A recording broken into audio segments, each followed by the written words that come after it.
concluded Mortarion, filling the silence that followed. The planet's astropaths have either been compromised or they are dead. The name Praal refers to Varda's Praal, said Horus. The governor left behind to command Istvan III in the name of the Imperium, ensure compliance, and manage the dismantling of the traditional religious structures that define the planet's autochthonous society. If he is complicit in the rebellion on Istvan III, as this recording suggests, then he is one of our objectives. Loken felt a shiver travel down his spine at the thought of once again facing a population whose imperial official had turned traitor. He glanced over at Torgadon and saw that the similarities with the Darwin campaign were not lost on his comrade. The hollow swelled and returned to the image of Istvan III. The cultural and religious capital of Istvan is here, said Horus, as the image zoomed in on one of the northern cities, which commanded a large hinterland at the foot of a colossal range of mountains. The Coral City. This is the source of the distress signal and the seat of Praal's command, a building known as the Precentor's Palace. Multiple spear tips will seize a number of strategic objectives, and with the city in our hands, Istvan will be ours. The first assault will be a combined force made up of Astartes from all legions, with backup from the Titans of the Mechanicum and the Imperial Army. The rest of the planet will then be subjugated by whichever Imperial Army reinforcements can reach us with the warp in its current state. Why not just bombard them? Asked Eidolon. The sudden silence that followed his question was deafening. Loken waited for the War Master to reprimand Eidolon for daring to question one of his decisions, but Horus only nodded indulgently.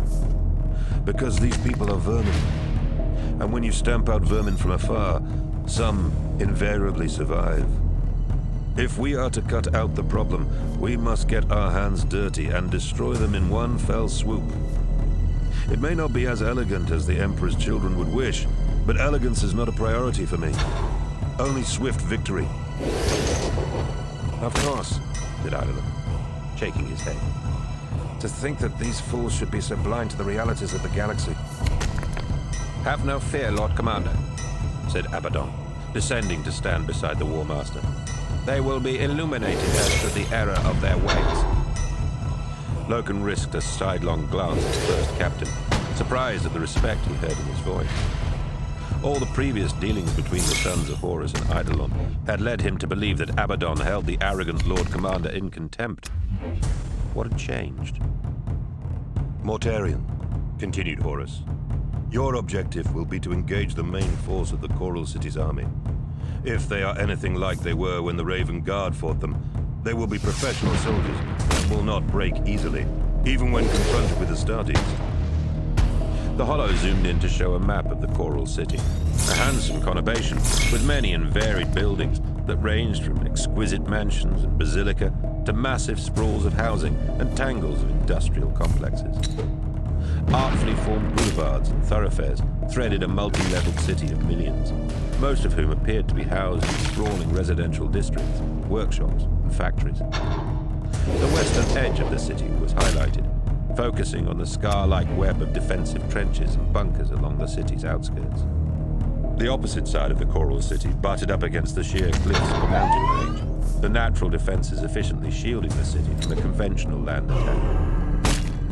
Unfortunately for the Coral City, the War Master clearly wasn't planning a conventional land attack. It appears that a sizable armed force is manning these defenses, said Horus. It looks as if they have excellent fortifications and artillery. Many of these defenses were added after compliance to protect the seat of imperial governance on Istvan, which means they're ours, and they will be strong. It will be ugly work engaging and destroying this force, and there is still much about the Coral City's military we do not know. I welcome this challenge, War Master, said Mortarion. This is my legion's natural battlefield. Another location lurched into focus, a spectacular conglomeration of arches and spires, with dozens of labyrinth-like wings and additions, surrounding a magnificent central dome faced in polished stone. The city's crowning glory, the structure looked like a jeweled brooch set in the twisted mass of the Coral City. The Precentor's Palace, said Eidolon, appreciatively. "And your legion will take it," said Horus, "along with the World Eaters." Again, Loken caught Eidolon's glance at Angron, the Lord Commander unable to conceal the distaste he felt at the thought of fighting alongside such a barbaric legion. If Angron was aware of Eidolon's scornful glance, he gave no sign of it. "The palace is one of Praal's most likely locations," said Horus. "Therefore, the palace is one of our most important objectives. The palace must be taken, the Coral City's leadership destroyed, and Praal killed. He is a traitor, so I do not expect or wish him to be taken alive." Finally, the Hollow zoomed in on a curious mass of stonework some way east of the Precentor's palace. To Loken's untutored eye, it looked like a collection of church spires or temples, sacred buildings heaped one on top of one another over the centuries. "This is the Siren Hold, and my sons of Horus will lead the attack on it," said Horus. "Coral City's revolt appears to be religious in nature, and the Siren Hold was the spiritual heart of the city. According to Korax's reports, this was the seat of the old pagan religion that was supposed to have been dismantled. It is presumed that it still exists, and that the leadership of that religion will be found here. This is another likely location for Varda's Praal, so again, I do not require prisoners, only destruction." For the first time, Loken saw the battlefield he would soon be fighting on. The Siren Hold looked like difficult ground to take. Massive, complicated structures creating a confusing multi-leveled warren with plenty of places to hide. Dangerous ground. That was why the War Master had sent his own legion to take it. He knew they could do it. The Hollow zoomed out again to a view of the planet itself. "Preliminary operations will involve the destruction of the monitoring stations on the 7th planet of Istvan Extremis," said Horus. "When the rebels are blind, the invasion of Istvan III will commence.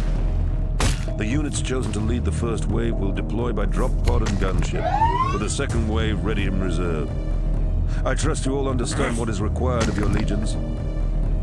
"I have only one question, War Master," said Angron. "Speak," said Horus. "Why do we plan this attack with such precision, when a single massive strike will do the job just as well?" "You object to my plans, Angron?" Horus asked carefully. "Of course I object," spat Angron. "We have 4 legions, titans and starships at our disposal, and this is just one city. We should hit it with everything we have and slaughter them in the streets. Then we will see how many on this planet have the stomach to rebel. But no, you will have us kill them one by one and pick off their leaders as if we are here to preserve this world. Rebellion is in the people, Horus. Kill the people and the rebellion ends." "Lord Angron," said Eidolon reasonably, "you speak out of turn." "Hold your tongue in the presence of your betters," growled Angron. "I know what you Emperor's children think of us, but you mistake our directness for stupidity. Speak to me again without my consent and I will kill you. Angron." Horus's voice cut through the building tension, and the Primarch of the World Eaters turned his murderous attention away from Eidolon. "You place little value on the lives of your World Eaters," said Horus, "and you believe in the way of war you have made your own, but that does not place you beyond my authority. I am the War Master, the commander of everyone and everything that falls under the aegis of the Great Crusade. Your legion will deploy according to the orders I have given you. Is that clear?" Angron nodded curtly as Horus turned to Eidolon. "Lord Commander Eidolon, you are not among equals here, and your presence in this war council is dependent upon my good graces, which will be rapidly worn thin should you conduct yourself as if Fulgrim was here to nursemaid you." Eidolon rapidly recovered his composure. "Of course, my War Master. I meant no disrespect. I shall ensure that my legion is prepared for the assault on Istvan Extremis and the capture of the Precentor's palace." Horus switched his gaze to Angron, who grunted and said, "The World Eaters will be ready, War Master," said Khan. "Then this conclave is at an end," said Horus. "Return to your legions and make ready for war." The delegations filed out. Khan speaking quietly with Angron, and Eidolon adopting a swagger, as if to compensate for his dressing down. Loken thought he saw a gleam of amusement in Mortarian's eyes as he left the Garrow and his Terminators in tow. Horus turned to Abaddon and said, "Have a Stormbird prepared to convey me to the Conqueror. Angron must be illuminated as to the proper conduct of this endeavor." Horus turned and made his way from the Lupercal's court, with Abaddon and Aximan following behind him, without so much as a backward glance at Loken and Torgadon. "That was educational," said Torgadon when they were alone. Loken smiled wearily. "I could feel you willing Angron to strike Eidolon." Torgadon laughed, remembering when he and Eidolon had almost come to blows when they had first met on the surface of murder. "If only we could join the War Master and the Conqueror," said Torgadon. "Now that would be something worth seeing. Horus illuminating Angron. What would they talk about?" "What indeed," agreed Loken. There was so much Loken didn't know, but as he pondered his unhappy ignorance, he remembered the last thing Kirill Sinderman had shouted to him, as he was led away by Malachurst's soldiers. "Tarek, we have a battle to prepare for, so I want you to get everyone ready. There's going to be a hard fight on Istvan 3. "I know," said Torgadon. "The Siren Hold. What a bloody shambles. This is what happens when you give people a god to believe in. Get Vipers up to speed as well. If we're attacking the Siren Hold, I want Lacaster with us." "Of course," nodded Torgadon. "Sometimes I think you and Nero are the only people I can trust anymore. What are you going to be doing?" "I have some reading to catch up on," said Loken. Chapter 4. Sacrifice. A single harrowing is coming. Keep her safe. Wherever Erebus walked, shadows followed in his wake. Flickering whisperers were his constant companions, invisible creatures that lurked just beyond sight and ghosted in his shadow. "We are Alfarius." The whisperers flitted from Erebus and gathered in the shadowed corners of the chamber. A stone-walled lodge built in the image of the temple room of the Delphos, where Akshub had cut his throat. Deep in the heart of the vengeful spirit, the lodge temple was low, close and hot, lit by a crackling fire that burned in a pit in the middle of the room. Flames threw leaping shapes across the walls. "My War Master." "A harrowing is coming." "We are prepared." "Good," replied the War Master. "It has cost us a great deal to reach this point, Erebus. For all our sakes, it had better be worth it. But mostly, for yours." "It will be, War Master," assured Erebus, paying no heed to the threat. "Our allies are keen to finally speak to you directly." Erebus stooped to stare into the fire, the flames reflecting from his shaven, tattooed head and in the metal trim of his armor. As confident as he sounded, he allowed himself a moment to pause. Dealing with creatures from the warp was never straightforward, and should he fail to meet the War Master's expectations, then his life would be forfeit. The War Master's presence filled the lodge, armored as he was in a magnificent suit of obsidian Terminator armor, gifted to him by the Fabricator General himself. Sent from Mars to cement the alliance between Horus and the Mechanicum of Mars, the armor echoed the colors of the elite Justaerin, but it far surpassed them in ornamentation and power. The amber eye upon the breastplate stared from the armor's torso and shoulder plates, and on one hand, Horus sported a monstrous gauntlet with deadly blades for fingers. Erebus lifted a book from beside the fire and rose to his feet, reverently turning the ancient pages until he came to a complex illustration of interlocking symbols. "We are ready. I can begin once the sacrifice is made." Horus nodded and said, "Adept, join us." Moments later, the bent and robed form of Adept Regulus entered the warrior lodge. The representative of the Mechanicum was almost completely mechanized, as was common among the higher echelons of his order. Beneath his robes, his body was fashioned from gleaming bronze, steel, and cables. Only his face showed, if it could be called a face, with large augmetic eyepieces and a vocabulator unit that allowed the adept to communicate. Regulus led the ghostly figure of King May Singh, her steps fearful, her hands flitting, as if swatting at a swarm of flies. "This is unorthodox," said Regulus, his voice like steel wire on the nerves. "Adept," said the War Master, "you are here as the representative of the Mechanicum. The priests of Mars are essential to the crusade, and they must be a part of the new order. You have already pledged your strength to me, and now it is time you witness the price of that bargain." "War Master," began Regulus, "I am yours to command." Horus nodded and said, "Erebus, continue." Erebus stepped past the War Master and directed his gaze towards Ingmei Singh. Though the astropath was blind, she recoiled as she felt his eyes roaming across her flesh. She backed against one wall, trying to shrink away from him, but he grasped her arm in a crushing grip and dragged her towards the fire. I don't need a gun to take you down. "I can taste her." "She is my best," said Horus. "That is why it has to be her," said Erebus. "The symbolism is as important as the power. A sacrifice is not a sacrifice if it is not valued by the giver." "No, please," cried Ingmei Singh, twisting in his grip as she realized the import of the wood-bearer's statement. Horus stepped forwards and tenderly took hold of the astropath's chin, halting her struggles and tilting her head upwards so that she would have looked upon his face had she but eyes to see. "You betrayed me, Mistress Singh," said Horus.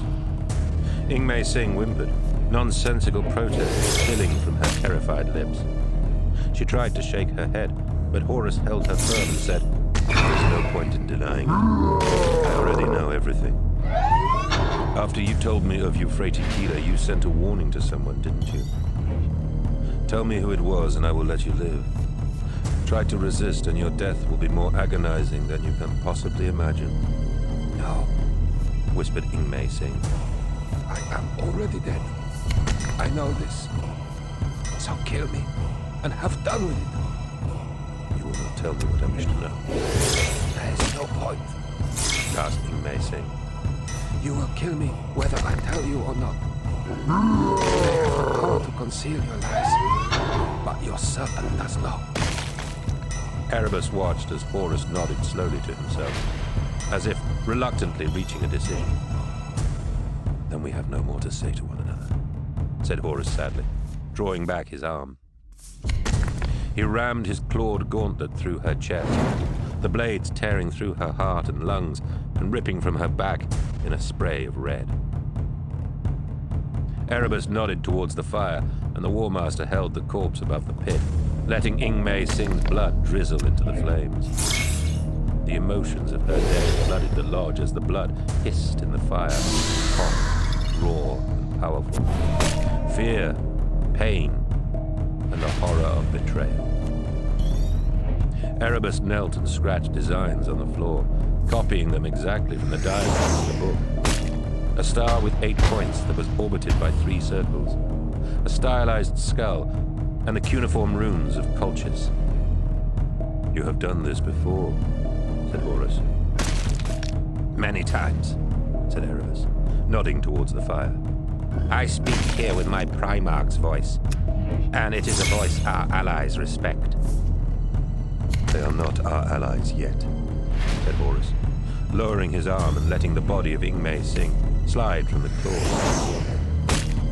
Erebus shrugged and began chanting words from the Book of Lorgar, his voice dark and guttural as he called upon the gods of the war to send their emissary. Despite the brightness of the fire, the lodge darkened and Erebus felt the temperature fall, a chill wind gusting from somewhere unseen and unknown. It carried the dust of ages past and the ruin of empires in its every breath. An ageless eternity was born upon the unnatural zephyr. "Is this supposed to happen?" asked Regulus. Erebus smiled and nodded without answering, as the air grew icy, the whisperers gibbering in unreasoning fear as they felt the arrival of something ancient. We wear lies as our armor. Shadows gathered in the corners of the room, although no light shone to cast them, and a racing whip of malicious laughter spiraled around the chamber. Regulus spun on We are hissing Legion. bearings as he sought to identify the source of the sound. True battle. Ocular implants whirring as they struggled to find focus in the darkness.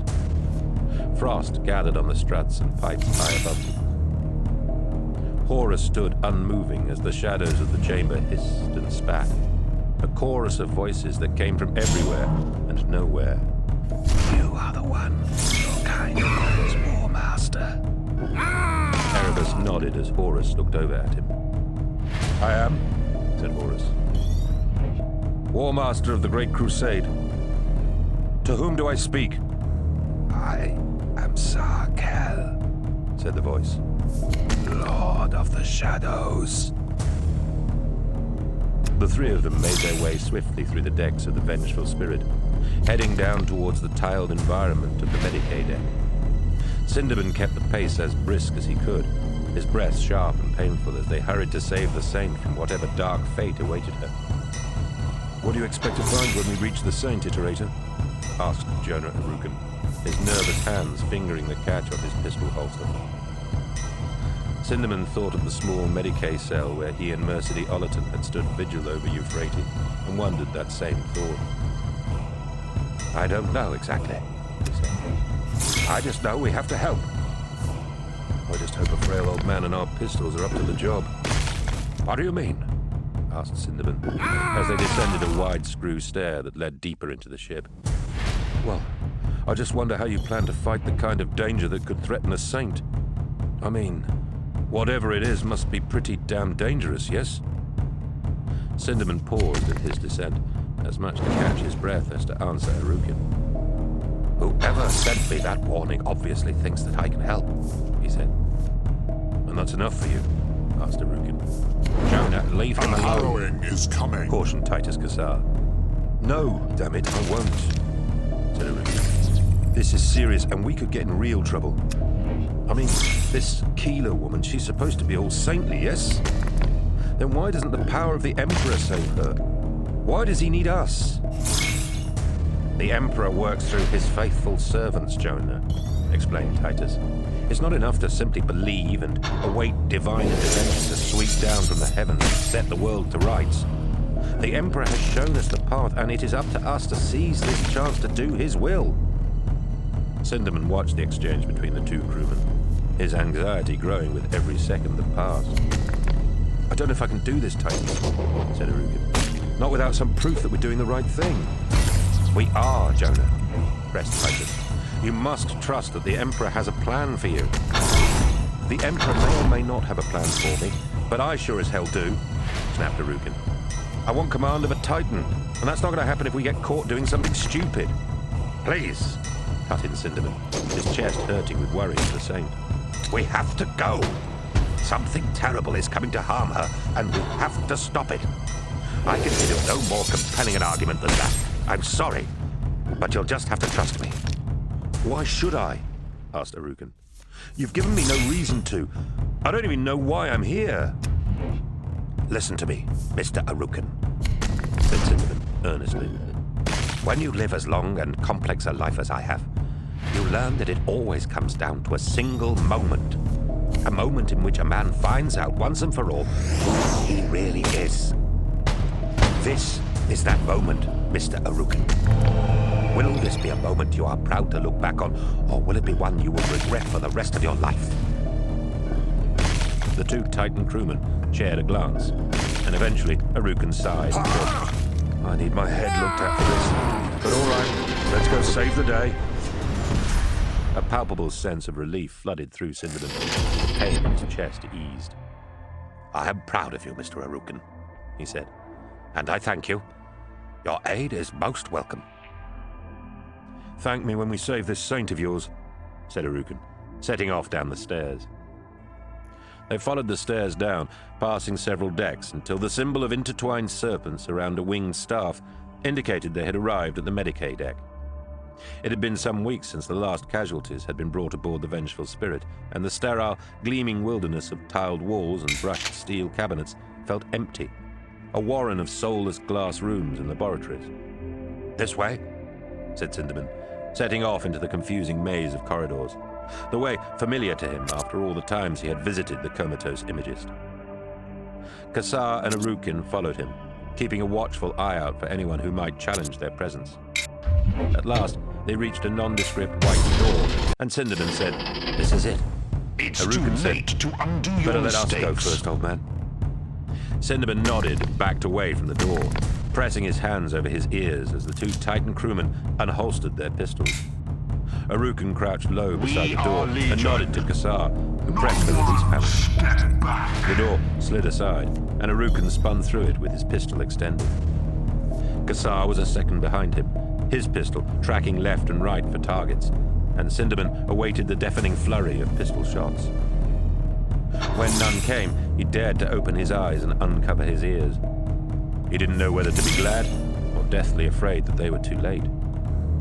He turned and looked through the door, seeing the familiar clean, well-maintained many-case cell he had visited many times. Euphrates lay like a mannequin on the bed, her skin like alabaster and her face pinched and sunken. A pair of drips fed her fluids, and a small bleeping machine drew spiking lines on a green display unit beside her. Aside from her immobility, she looked just as she had the last time he had laid eyes on her. "Just as well we rushed," snapped Arukin. "Looks like we were just in time." "I think you might be right," said Cinderman, as he saw the golden-eyed figure of Maggard come into view at the far end of the corridor with his sword unsheathed. "You are known to us, War Master," said Sarkel, his voice leaping around the room like a capricious whisper. "It is said that you are the one who can deliver us. Is that true?" "Perhaps," replied Horus, apparently unperturbed by the strangeness of his unseen interlocutor. "My brother Lorgar assures me that your masters can give me the power to achieve victory." "Victory," whispered Sarkel, "an almost meaningless word in the scale of the cosmos. But yes, we have much power to offer you. No army will stand before you, no power of mortal man will lay you low, and no ambition will be denied you if you swear yourself to us."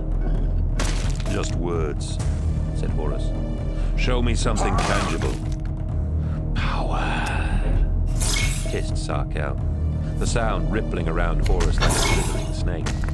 "The warp brings power. There is nothing beyond the reach of the gods of the warp." "Gods," replied Horus. "You waste your time throwing such words around. They do not impress me. I already know that your gods need my help. So speak plainly or we are done here." "Your emperor," replied Sarkel, and for a fleeting moment, Erebus detected a trace of unease in the creature's voice.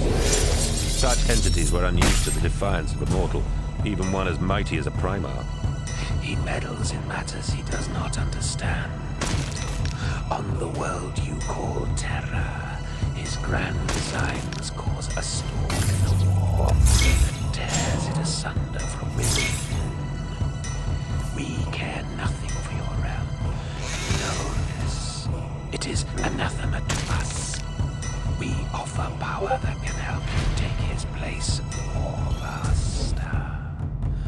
Our aid will see you destroy your foes and take you to the very gates of the Emperor's palace.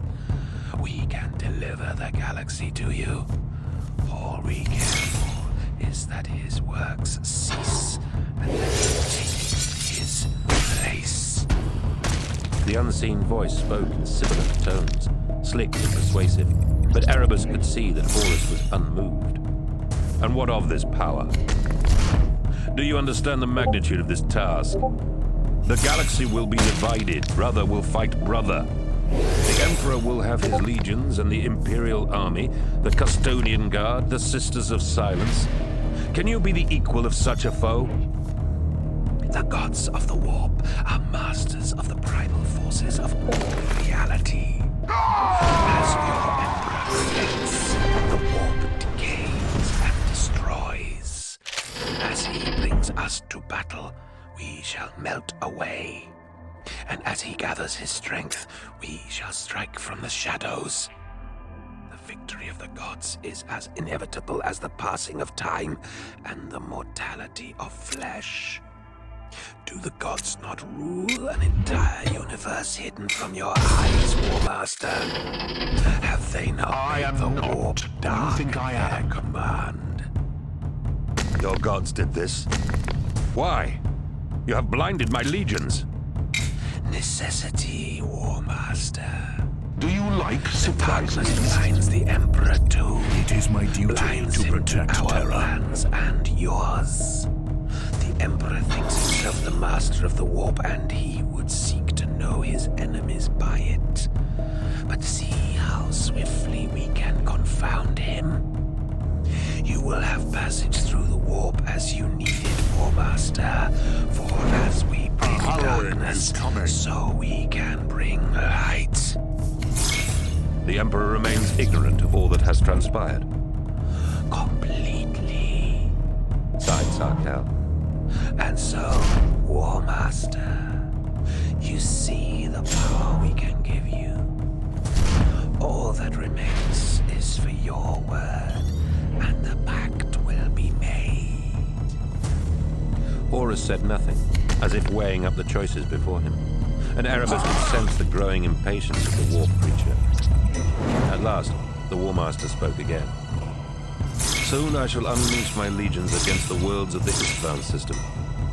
There I shall set my legions upon the path of the new crusade. There are matters that must be dealt with at Istvan, and I will deal with them in my own way. Horus looked over at Erebus and said, "When I am done with Istvan, I will pledge my forces with those of your masters, but not until then. My legions will go through the fire of Istvan alone, for only then will they be tempered into my shining blade, aimed at the Emperor's heart." The sibilant, roiling chill of Sarkel's voice hissed as if he took mighty breaths. My masters, accept, He said at last. You have chosen well, War Master. The chill wind that had carried the words of the warp entity blew again, stronger this time, its ageless malevolence like the murder of innocence. Its icy touch slid through Erebus, and he drew a cold breath before the sensation faded and the unnatural darkness began to recede. The light of the fire once more illuminating the lodge temple. The creature was gone, and the void of its presence was an ache felt deep in the soul. Was it worth it, War Master? Asked Erebus, releasing the pent-up breath he had been holding. "Yes," said Horus, glancing down at Ing-Mei Singh's body. "It was worth it." The War Master turned to Regulus and said, "Adept, I wish the Fabricator General to be made aware of this. I cannot contact him directly, so you will take a fast ship and make for Mars. If what this creature says is true, you will make good time. Kelbor Hal is to purge his order and make ready for its part in my new crusade. Tell him that I shall contact him when the time comes, and that I expect the Mechanicum to be united. Of course, War Master, your will be done. Waste no time, Adept. Go." Regulus turned to leave, and Erebus said, We have waited a long time for this day. Lorgar will be exultant. "Lorgar has his own battles to fight, Erebus," replied Horus sharply. "As do you. Begin making your preparations now. All this will be for nothing if Gilliman's Legion is allowed to intervene. Save your celebrations for when I sit upon the throne of terror." Sindamin felt his heart lurch in his chest at the sight of Petronella's bodyguard coming towards them. The man's every step was like death approaching, and Sindamin cursed himself for having taken so long to get here. His tardiness had killed the Saints, and would probably see them all dead as well. Jonah Arukan's eyes widened as he saw the massive form of the Saint's killer approaching. He turned quickly and said, "Titus, grab her, now!" "What?" asked Sar. "She's hooked up to all these machines. We can't just..." "Don't argue with me," hissed Arukan. "Just do it. We've got company. Bad company." Arukan turned back to Sindamin and hissed, "Well, Iterator, is this that single moment you were talking about, where we find out who we really are? If it is, then I'm already regretting helping you." Cinnamon couldn't reply. He saw Maggard notice them outside Euphrates' room and felt a cold, creeping horror as a slow smile spread across the man's features. "I'm going to kill you." What if I told you? Slowly. "Don't hurt her," he whispered, the words sounding pathetic in his ears. Please. He wanted to run, to get far Your away from the defeat evil is smile merely a that promised a puzzle I will silent, solve. agonizing death. But his In the legs were far lead weights, future, there will rooted to the be spot by some only war. immense power that prevented him from moving so much as a muscle. Jonah Arukin slid from the Medicaid cell, with Titus Kassar behind him, the recumbent form of Euphrates in his arms. Dripping tubes dangled from her arms, and Cinderman found his gaze unaccountably drawn to the droplets as they swelled at the ends of the plastic tubes, before breaking free and plummeting to the deck to splash in bounds of saline. Arukin held his pistol out before him, aimed at Maggard's head. "Don't come any closer," he warned. Maggard did not even slow down, and that same deathly smile shone at Jonah Arukin. With Euphrates still in his arms, Harrowing is Titus coming. Kassar backed away from the relentlessly approaching killer. "Come on, damn it! He hissed. Let's go!" Arukin shoved Cinderman after Kassar, and suddenly the spell of immobility that had held him rooted to the spot was broken. Maggard was less than 10 paces from them, and Cinderman knew that they could not hope to escape without bloodshed. "Shoot him!" chanted Kassar. "What?" asked Arukin, throwing his fellow crewman a desperate glance. "Shoot him!" repeated Kassar. "Kill him before he kills us!" Jonah Arukin tore his gaze back to the approaching Maggard and nodded, pulling the trigger twice in quick succession. The noise was deafening, and the corridor was filled with blinding light and careening echoes. Tiles shattered and exploded as Arukin's bullets cratered the wall behind where Maggard had been standing. Cinderman cried out at the noise, backing away after Titus Kassar as Maggard spun out from the sunken doorway in which he had taken cover the instant before Arukin had fired. Maggard's pistol leapt to his hand, and the barrel blazed with light as he fired 3 times. Cinderman cried out, throwing up his arms and awaiting the awful pain of bullets tearing into his flesh, ripping through his internal organs and blowing bloody-rimmed craters in his back. Nothing happened, and Cinderman heard a cry of astonishment from Jonah Arukin, who had likewise flinched at the thunderous noise of Maggard's gun. He lowered his arms and his mouth fell open in amazement at the sight before him. Maggard still stood there, his muscled arm still holding his wide-barreled pistol aimed squarely at them. A frozen bloom of light expanded at an infinitesimally slow pace from the bubble, and Cinderman could see a pair of bullets held immobile in the air before them, only the glint of light on metal as they spiraled giving any sign that they were moving at all. As he watched, the pointed nub of a brass bullet began to emerge from the barrel of Maggard's gun, and Cinderman turned in bewilderment to Jonah Arukin. The Titan crewman was as shocked as he was, his arms hanging limply at his side. "What the hell is going on?" breathed Arukin. "I don't know," stammered Cinderman, unable to tear his gaze from the frozen tableau standing in front of them. "Maybe we're already dead." "No, Iterator," said Kassar. "It's a miracle." Cinderman turned, feeling as if his entire body was numb, only his heart hammering fit to break his chest. Titus Kassar stood at the end of the corridor, the saint held tightly to his chest. Where before Euphrates had lain supine. Her eyes were now wide in terror, her right hand extended, and the silver eagle that had been burned into her flesh glowing with a soft inner light. "Euphrates!" cried Cinderman.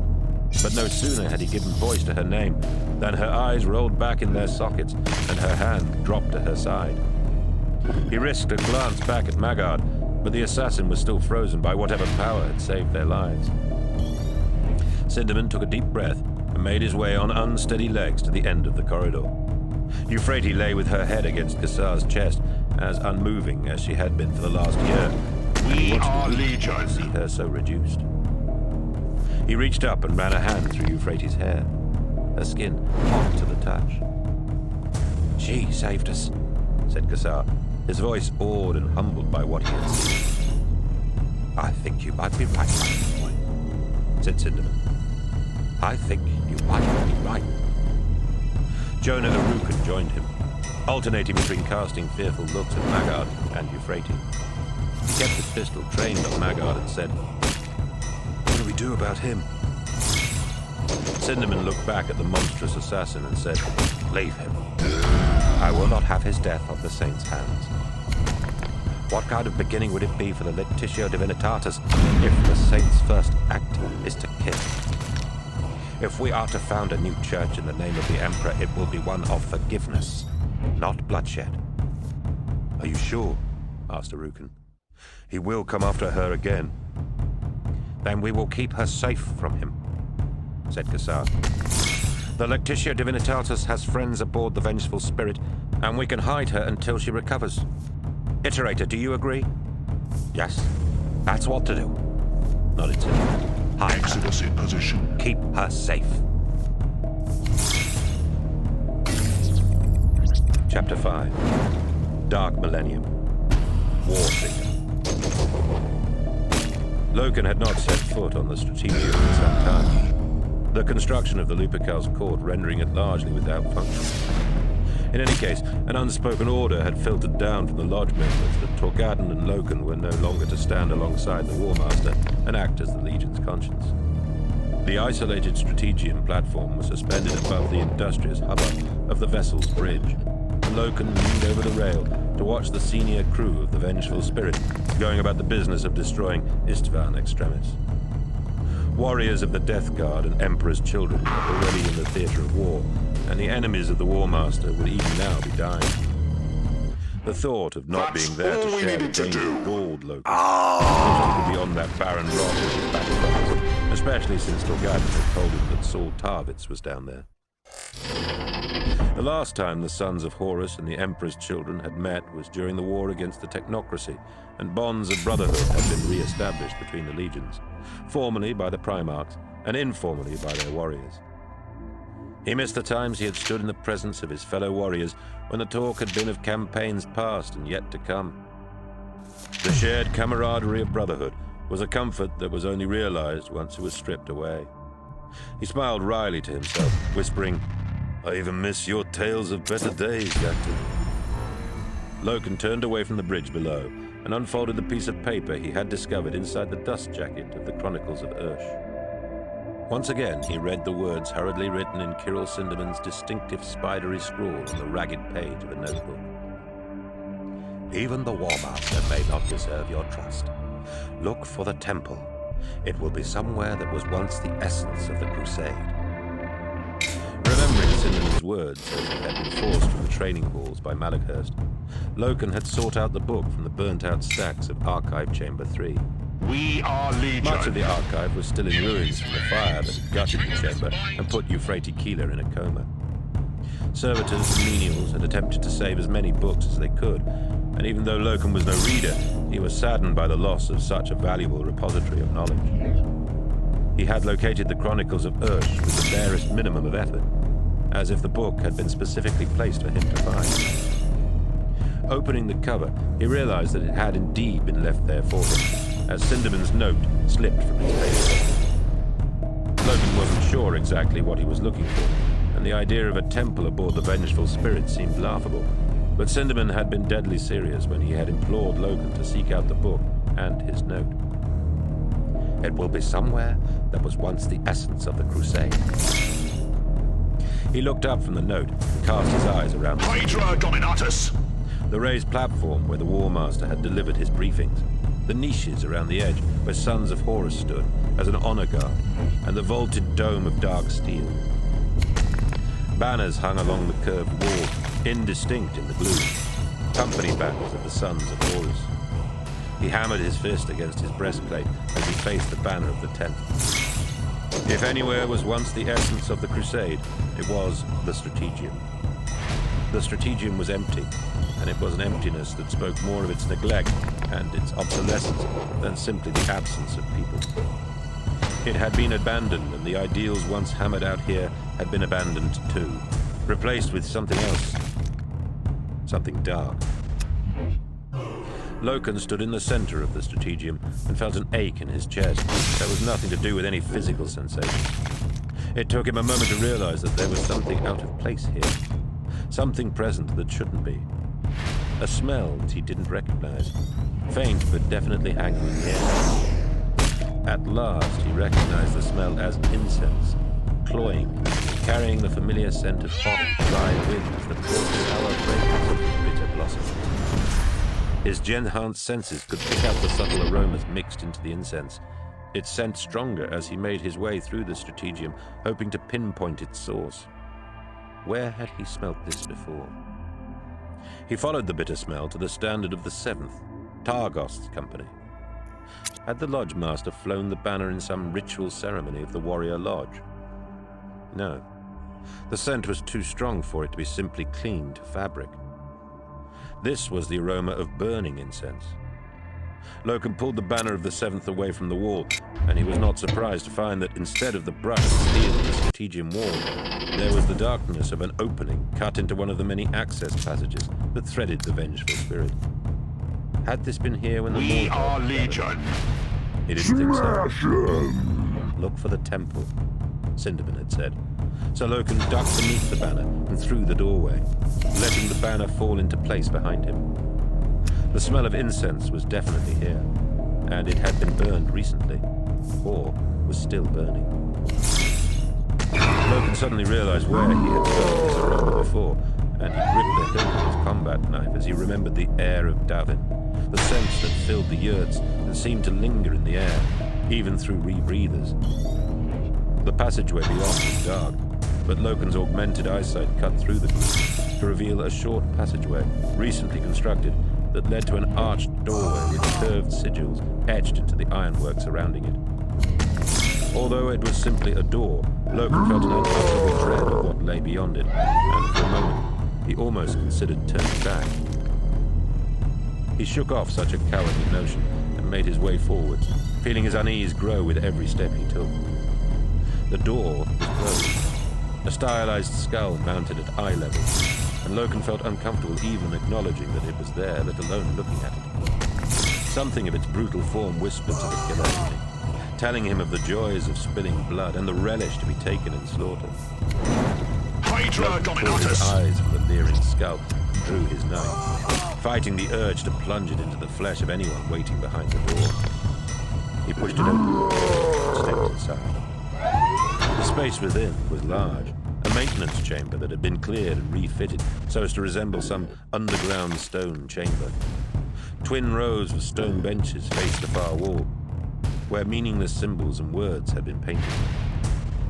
Blank-eyed skulls hung from the ceiling, staring and grinning with bared teeth. They swayed gently as Loken passed them, thin tendrils of smoke rising from their eye sockets. A low wooden table stood against the far wall. A shallow bowl carved into its surface contained flaky, dark detritus that he could smell was dried blood. A thick book lay beside the depression. Was this a temple? He remembered the bottles and glass flasks that had been scattered around the water fane beneath the whisperheads. This place and the fane on 6319 looked different, but they felt the same. We are He heard a Legion. sudden rustle on the air, like whispers in his ear, and he spun around, his knife whipping out in front of him. He was alone. Yet the sense of someone whispering in his ear had been so real that he would have sworn in his life that another person was standing right beside him. Loken took a breath and did a slow circuit of the room, his knife extended, on the defensive in case the mysterious whisperer revealed himself. Bundles of torn material lay by the benches, and he made his way towards the table, the altar, he realized, upon which lay the book he had noticed earlier. Its cover was leather, the surface cracked, old and blackened by fire.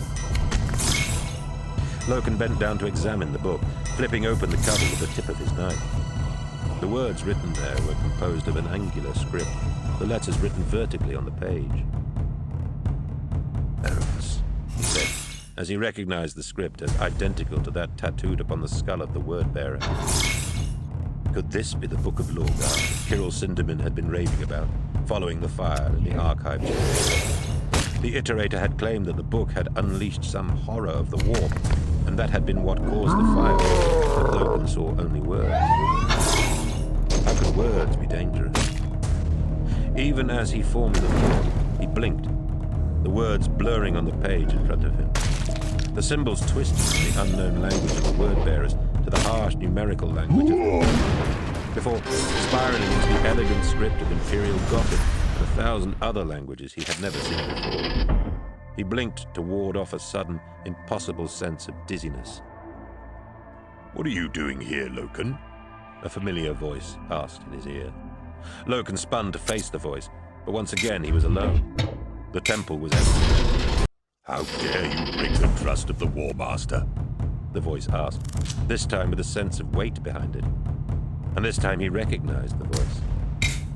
He turned slowly, saw Torgani standing before the altar. In the far future, there will be only war. Yelled Tarvitz as gunfire streaked above him, stitching monochrome explosions along the barren rock of Istvan Extremis. Squad Fulgarian with me! All squads to position and wait for the go! Tarvitz ran, knowing that Sergeant Fulgarian's squad would be on his heels as he made for the cover of the closest crater. A web of crisscrossing tracer fires streaked the air before the monitoring station the Istvanians had set up on Istvan Extremis, a tall, organ-like structure of towers, domes, and antennae. Anchored on the barren rock surface by massive doppelgangers, the station was dusted in a powdery residue of ice crystals and particulate matter. The Istvan system's sun was little more than a cold disk peeking above the horizon, lining everything in a harsh blue light. Automatic gun ports spat fire at the advancing Emperor's children, more than 200 Astartes converging in a classic assault pattern to storm the massive blast doors of the station's eastern entrance. Istvan Extremis had little atmosphere to speak of, and was lethally cold. Only the sealed armor of the Space Marines made a ground assault possible. Tarvitz slid into the crater, turret fire ripping up chunks of grey rock around him. Sergeant Fulgarian and his warriors, shields held high to shelter them from the fire, hit the ground to either side of them. Veterans only truly at home in the thick of the hardest fighting, Fulgarian and his squad had fought together for years, and Tarvitz knew that he had some of the Legion's best warriors with him. They were ready for us then? Asked Fulgarian. They must have known that we would return to restore compliance, said Tarvitz. Who knows how long they have been waiting for us to come back? Tarvitz glanced over the lip of the crater, spotting purple armored forms fanning out in front of the gates to take up their allotted positions. That was how the Emperor's children fought, maneuvering into position to execute perfectly coordinated strikes, squads moving across a battle zone like pieces on a chessboard. Captain Garrow of the Death Guard reports that he is in position, said Eidolon's voice over the VoxNet. Show them what war really is. The Death Guard had been assigned the task of taking the western approach to the station, and Tarvitz smiled as he imagined his old friend Garrow marching his men grimly towards the guns, winning through relentless determination rather than any finesse and tactics. Each their own, he thought, as he drew his broadsword. Such blunt tactics were not the way of the Emperor's children, for war was not simply about killing. It was art. Tarvitz and Fulgarian in position, he reported. All units ready. Execute, came the order. You heard, Lord Eidolon, he shouted. Children of the Emperor! The warriors around him cheered as he and Fulgarian clambered over the crater lip and gunfire streaked overhead from the support squads. A perfect ballet began with every one of his units acting in complete concert. Heavy weapons pounding the enemy guns as assault units moved in to attack, and tactical units took up covering positions. Splintering explosions burst in the sub-zero air. Chunks of debris blasted from the surface of the entrance dome as turret guns detonated and threw chains of bursting ammunition into the air. A missile streaked past Tarvitz and burst against the blast doors, leaving a flaming, blackened crater in the metal. Another missile followed the first, and then another, and the doors crumpled inwards. Tarvitz saw the golden armor of Eidolon flashing in the planet's hard light, the Lord Commander hefting a mighty hammer with blue arcs of energy crackling around its head. The hammer slammed into the remains of the door, blue-white light bursting like a lightning strike as they vanished in a thunderous explosion. Eidolon charged inside the facility, the honor his by virtue of his noble rank. Tarvitz followed Eidolon in, ducking through the wrecked blast doors. Inside, the station was in darkness, lit only by the muzzle flashes of bolter fire and sparking cables torn from their mountings by the furious combat. Tarvitz's enhanced vision dispelled the darkness. Warm air billowing from the station through the ruptured doors, and white vapor surged around him as he saw the enemy for the first time. They wore black armor with bulky power packs and thick cables that attached to heavy rifles. The plates of their armor were traced with silver scrollwork, perhaps just for decoration, perhaps a pattern of circuitry. Their faces were hooded, each with a single red lens over one eye.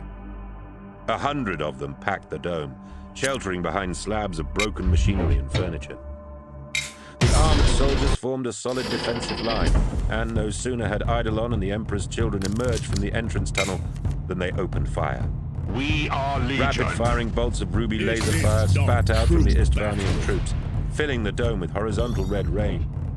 Tarvitz took a trio of shots, one to his chest, one to his greaves, and another cracking against his helmet, filling his senses with a burst of static. Fulgarian was ahead of him, wading through the lasfire that battered his shield. Eidolon surged forwards in the center of the line, and his hammer bludgeoned Istvanians to death with each lethal swing. A body flew through the air, its torso a crushed ruin, and its limbs shattered by the shock of the hammer's impact.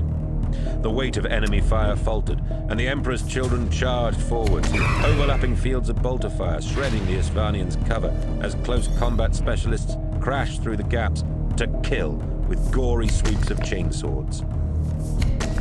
Tarvitz's bolt pistol snapped shots at the darting black figures, catching one in the throat and spinning him around. Squad Fulgarian took up position at the remains of the barricade, their bolters filling the dome with covering gunfire for Eidolon and his chosen warriors. Tarvitz killed the enemy with brutally efficient shots and sweeps of his broadsword, fighting like a warrior of Fulgrim should. His every strike was a faultless killing blow, and his every step was measured and perfect. Gunfire ricocheted from his gilded armor, and the light of battle reflected from his helmet, as if from a hero of ancient legend. "We have the entrance dome!" shouted Eidolon, as the last of the Istvanians were efficiently dispatched by the Astartes around him.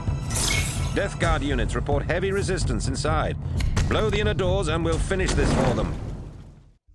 Warriors with breaching charges rushed to destroy the inner doors, and even over the flames and shots, Tarvitz could hear muffled explosions from the other side.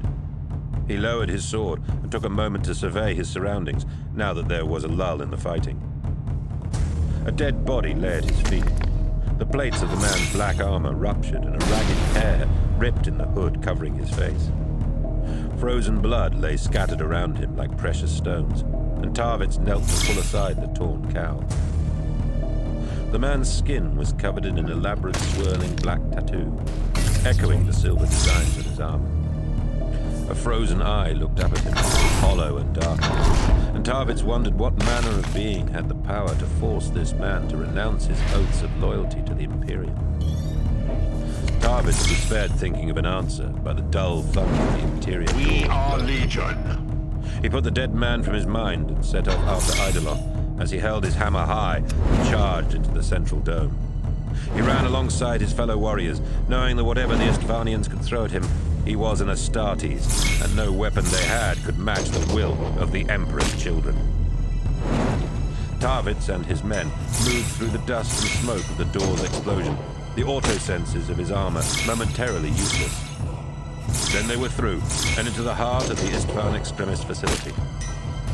He pulled up short as he suddenly realized that the intelligence they had been given on this facility was utterly wrong. This was not a comms station. It was a temple. Torgadon's face was ashen and leathery, puckered and scarred around a burning yellow eye. Sharpened metallic teeth glinted in a lipless mouth, and twin gashes were torn in the center of his face. A star with 8 points was gouged in his temple, mirroring its golden twin etched upon his ornate black armor. "No," said Logan, backing away from this terrible apparition. "You have Logan," hissed Torgadon. "You have betrayed." A dry, deathly wind carried Torgadon's words, gusting over him with the smell of burning bodies. As he breathed the noxious wind, a vision of broken steps spread out before Loken. Expanses of desolation and plains of rusted machinery like skeletons of extinct monsters. A hive city on the distant horizon stood open like a flower, and from its broken, burning petals rose a mighty tower of brass that punctured the pollution-heavy clouds. The sky above was burning, and the laughter of dark gods boomed from the heavens. Loken wanted to scream. This vision of devastation, worse than anything he had seen before. This wasn't real. It couldn't be. He did not believe in ghosts. The thought gave him strength. He wrenched his mind away from the dying world, and suddenly he was soaring through the galaxy, tumbling between the stars. He saw them destroyed, bleeding, glowing plumes of stellar matter into the void. A baleful mass of red stars glowered above him, staring like a great and terrible eye of flame. An endless tide of titanic monsters and vast space fleets vomited from that eye, drowning the universe in a tide of blood. A sea of burning flames spat and leapt from the blood, consuming all in its path, leaving black, barren wasteland in its wake. Was this a vision of some lunatic's hell? A dimension of destruction and chaos where sinners went when they died? Loken forced himself to remember the lurid descriptions from the Chronicles of Ursh, the outlandish scenes described by inventions of dark faith. No, said the voice of Torgadon. This is no madman's delusion.